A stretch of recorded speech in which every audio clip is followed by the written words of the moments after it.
All right, today I'm sitting here with Craig Christiansen of Bell County Solar. Wanted to ask a few questions about the solar industry. There's a lot of misinformation out there, I guess you could say, and a lot of things that go on that kind of mislead some home buyers, and just want to make sure everybody has the right story whenever they do decide to put solar on their home. So Craig, if you just introduce yourself a little bit, tell me about how long you've been in the business, that type thing. I'm actually originally from Utah. I moved down to Texas about 5 years ago to work for another company that had a national presence in about 17 different states. And my background is in sales and customer service, business ownership, and there's just a lot of appealing things about solar. So I started working for another company, and about a year or so ago, I branched out on my own, started Bell County Solar as what's called a brokerage or dealership, which frees me up to work with multiple installers and kind of sell things my way and my approach and kind of my mindset. So there's just some things that I saw going on in the industry that I preferred to do things a little differently. So that's what brought me to start my own company and kind of focus in the Bell County and surrounding counties. Awesome. And that's kind of why I've decided to speak with you, because I know that I've had a lot of people come to my door and offer me different ways. How is solar sold? From the marketing standpoint, they're either going to be door-to-door, where they're going to send probably an appointment setter, or referred to as a setter. And the appointment setter's job is just to pique curiosity and set appointments, and that's how they're compensated, generally. There's several different compensation models out there. You pay them hourly, you can pay them by the appointment sat, you can pay them by the install that happens. But generally there's somebody that tees up the expert, so to speak. And then the person that is either kind of acts as the closer, goes to the home and pitches the product and the solution. So that's one way. Another way that's very popular and growing in popularity is just through internet lead gen sites. And so you have a ton of different companies doing this right now, where you have YouTube ads or Instagram, Facebook ads. The whole point there is to pique curiosity and then provide an order form, and then they sell those leads to a variety of different installers, companies. Different companies. I know the ones that came to my house and pitched me in the past were all talking about a lease program, and I kept wanting to pay cash, and a lot of times they wouldn't give me a cash price. They always want to go down the lease ramp. Okay. So is cash an option in the solar industry? Yeah, and if you do cash, you save a ton of money. So I'll peel back the curtain a little bit, much to I might get a little flack from some of my peers, but I mean, this is kind of my approach from the get-go, is just, I'm going to peel back the curtain. I'm going to show you exactly how the industry works.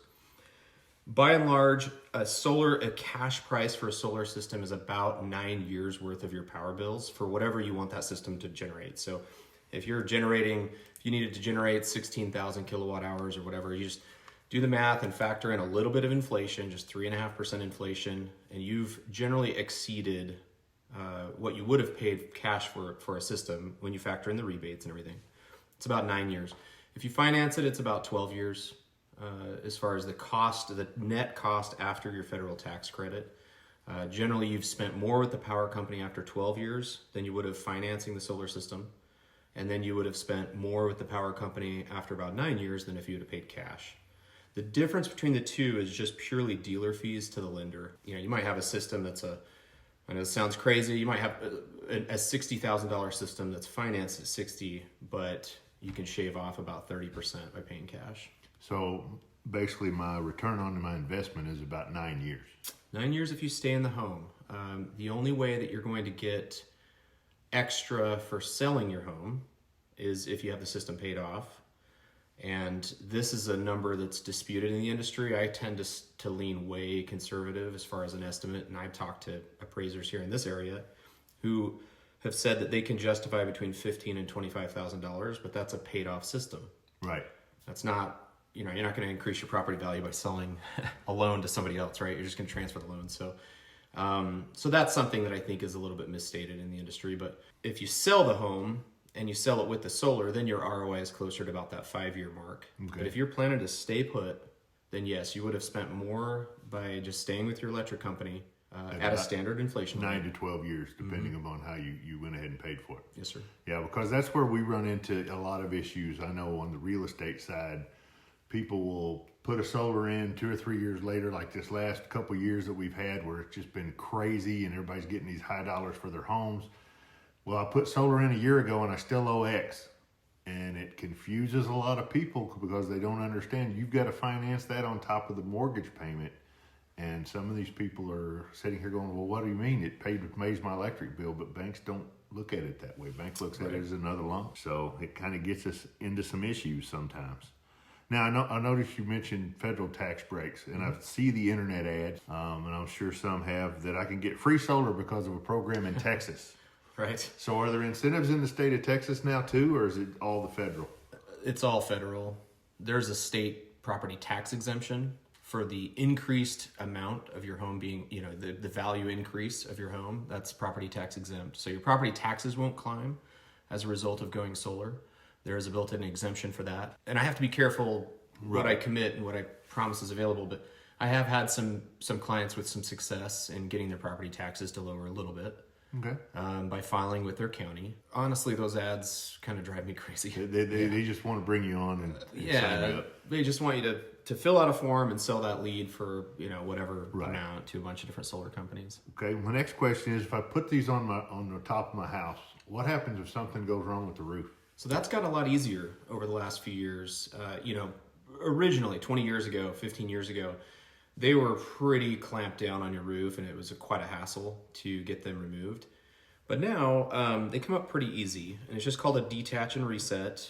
And so far to date, all of the insurance companies will cover that if they are paying for the roof. So if they're not paying for your roof replacement, as a general rule, whoever's paying for the roof replacement is going to pay for the detach and reset. So if it's your insurance company, it's your insurance company, and it will fall under the same deductible that you would have already spent had you not had solar. So your roofing company would reach out to somebody like myself, and they would ask for a detach and reset quote. And they would just bundle that as part of the roof repair to the insurance company. So that's what should happen. Now, if you pay cash for the roof and you're just deciding you cosmetically just want a new roof, then you can plan on spending, several $1,000s to detach and reset the roof. Okay. Or the panels, rather. Yep. Do they last forever? They last a lot longer than they used to. So if you pay attention to the solar, like the literature about solar, it's changed actually in the last year. People are starting to say things like 50 to 75 year lifespan instead of 25 to 30. And that's because panels are a lot more durable. They degrade very slowly over time, and it's an industry standard that says you replace your panels after they've lost about 30% of their production capacity. So, they just degrade very slowly. The panels themselves are quite durable. They're quite hardy. They can withstand more hail than your standard roof shingles can. Right. But it's just you're dealing with circuits and dealing with internal parts that wear over time. They do. And so with solar panels, you're dealing with just a massive sheet of a material up on your roof, and photons are blasting off electrons and creating an electrical current. And those do degrade just like what I tell people is think of panels as the hood of your car, and think of standard consumer electronics as more of the motor or the engine. Right. These aren't just going to stop running like a computer one day just freezes up and you're just done. Yeah, you got to buy a new it computer. gets confused. Yep. And so with panels, they just degrade very slowly. They're just hammered by the sun, and they just degrade very, very slowly over time. So the standard right now is that after about 25 years, they've lost 15% of their power.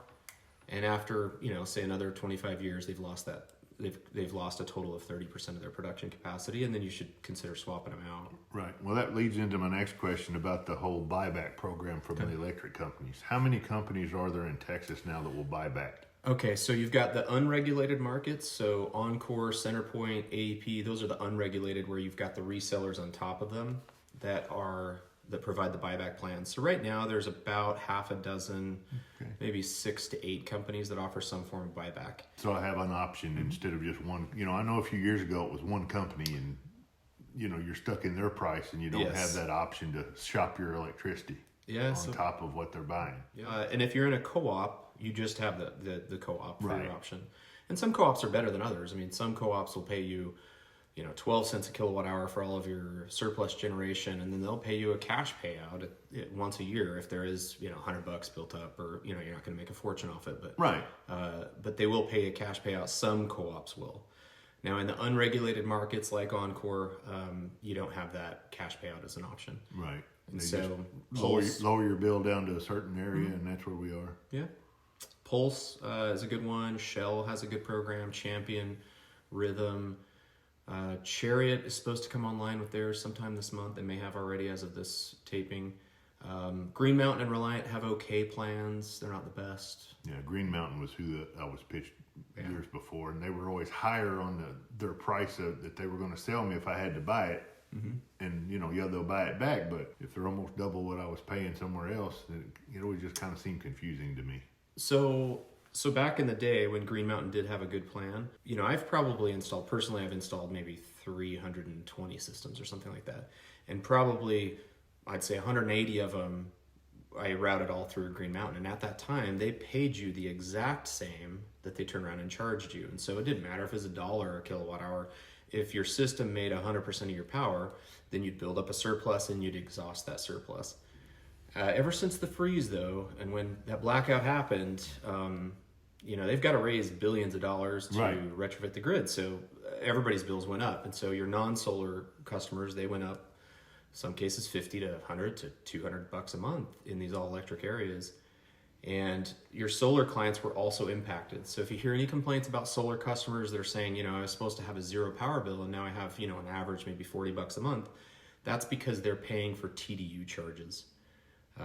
The Encore delivery charges are no longer reimbursed in those buyback plans. Right. So you're pulling power at night, you got to pay the tax. We're paying for the sins of others, in other words. Yes, sir. I totally get it. So I know you're Bell County Solar. How big of an area do you cover?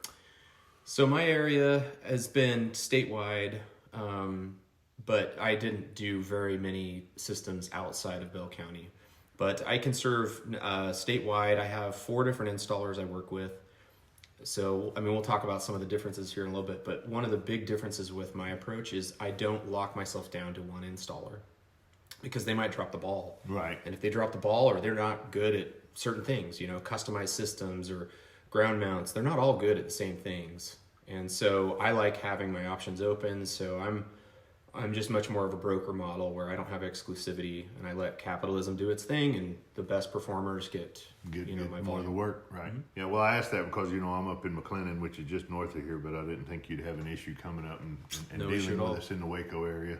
No issue at all. I just actually brought a client on board in Palestine. I'm learning it's pronounced Palestine, right? Yes. 2 hours east of here, and no issue at all. Like you said, you're different than a lot of other companies. What would you say the top 3 things that make you different? One is going to be my approach to the project. You won't get pressure from, if you invite me into your home, the last thing you're going to feel is some kind of pressure to sign. You're not going to feel talked into going solar. My whole approach is different than the majority. And I've tried to teach this on a national scale, but it's not as easy to teach this approach that it is to teach somebody closing techniques to get them to sign the deal. So by and large, most sales organizations are going to be sales focused and sign contracts focused. And with my background being customer service, sales, and business ownership, I just approach things differently. So when I'm meeting with a client, I'm giving them options, which is it's less common than you'd think in this industry. A lot of people just provide one option for financing, one option for the system. And I give my clients options on panel choices, inverter choices, and I educate them on the difference. They'll never feel a sense of pressure. They'll actually feel like they're in the driver's seat the whole time. They're shopping for solar. They're not being sold solar. My clients can all attest to, and there's plenty of reviews out there that mention me by name about this, but I'm available after the sale too. To me, that's important. I haven't seen that, weirdly, I have not seen that as standard practice, and it's fine. I just set myself a little bit differently, if they want to do, they can do their approach. Now, as far as customer experience, what I hear, when you have very low barrier to entry to be in a solar sales rep, you don't have an ethics board to report to, you don't have continuing education, you don't have licensing or anything like that, other than just your solicitor's license at the city. You can have a certain percentage of the people that are just bad players. They'll say whatever they need to say to get the appointment. If they're paid to get an appointment, they might just say whatever they need to say to get that appointment. Right. If they're incentivized to sign contracts, then their focus is going to be on signing contracts. I never saw the point in rewarding somebody for just signing a bunch of contracts. What I always thought, well, we don't get paid unless these deals actually install. Right. And so I'm going to guide the project all the way through to completion, and then I'm going to follow up, because guess what? I think referrals are a lot easier to work with than cold calls. So my approach is all about what's going to generate the referrals.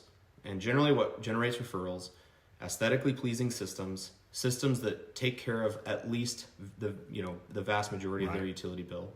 And just a straightforward approach, I know it sounds weird, but just be honest with people and just tell them exactly what they're getting. Exactly. And people will appreciate you for it. Yes. Especially Texans that are very direct people. It's the polite but direct state capital of the world, right? How far are we away from having the battery capacity to go off grid? So we're there. Because we're talking about the Texas grid now. Yes. What if I want to just say, all right, I'm done. I want to be my own. Okay. We're there-ish. So if you want to be completely on your own, you need to be able to store a lot of power. But if you just want to be on your own or have the capacity to be on your own for 3 to 10 days or something like that, then you can get there. One battery that's a 10 kilowatt hour battery is not going to be enough to power your entire house. Right. It's going to be what's called just a critical load backup power. So that's going to power your electronics, ceiling fans, but it's not going to power your HVAC and probably not your dryer. 2 or 3 batteries, now we're talking, that's a whole home backup, but also it stores enough that, the 30 kilowatt hours is going to be all of your surplus generation from the day. So you're going to live off your solar during the day, send that surplus generation to power the battery. And so you can get there. The first battery, though, is very expensive. The first battery includes an automatic transfer switch. That's generally $15,000 to about $20,000 just for the first one, because it includes the second battery is your 10,000, ish, somewhere around there. Or you can get like a 30 kilowatt hour battery for about 30-ish. So I'm going to put your contact information below in the description. If anybody would like to get a hold of Craig, you'll be able to find him there, or just reach out to me. I can get you in touch with him as well. Is there anything else you'd like to add about the industry? I would say this, whether you love solar or you don't love solar, it's booming in Texas. We just eclipsed California. And solar adoption, most of that's in utility scale. So you get these massive solar farms. There's plenty of land and plenty of sun in Texas, so it's a great place for solar. Residential solar, though, is also growing like a hockey stick. So if you're a realtor watching this program, I would highly suggest, maybe just learning a little bit more about the longevity of panels, maybe what to look for when you're representing a buyer versus a seller. I think there's plenty of really good asks that you can ask from a buyer standpoint for the seller to provide. There's pre-buy inspections to do. This is just becoming more and more of a norm. And I would encourage the realtors that are watching to get ahead of that curve, because there's a deluge of listings that are coming with panels, whether we like it or not. I know it's gotten in the way of a lot of real estate transactions. And my goal is to try to be a resource. So I would say, it's coming. It's a massive wave of listings that are coming with them. And the more we get on top of that and educate ourselves, the better off we're going to be. And number 2, the ROI is shortening quite a bit. I think we alluded to that a little bit earlier.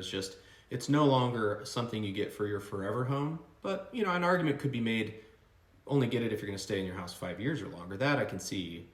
But it's no longer, a 25-year investment or anything. It really does pay itself off quite a bit earlier. And then if you considered, the last thing I'll say is, if you're considering looking into it, I would evaluate your feelings and your experience in the initial consult. If you're feeling like you're being routed through a logical matrix or something, if you feel like you're being pressured, or you feel like, take that into consideration. Maybe you do sign, but if there's a lot of urgency to sign, it might be very transaction based, and you may never hear from that person as a project manager. And you just need to decide for yourself, do I want somebody that's a local project manager who can kind of keep their hand on the wheel every step of the way, or do I just want to be handed off to operations? And you just got to make that decision. But those are two different sides of the right, 2 different approaches. And that's it. And just reach out to me if you have any questions or additional things you'd like to cover. Well, Craig, I want to again thank you for your time. And if you've watched this video and got some useful content out of it, consider watching this video next.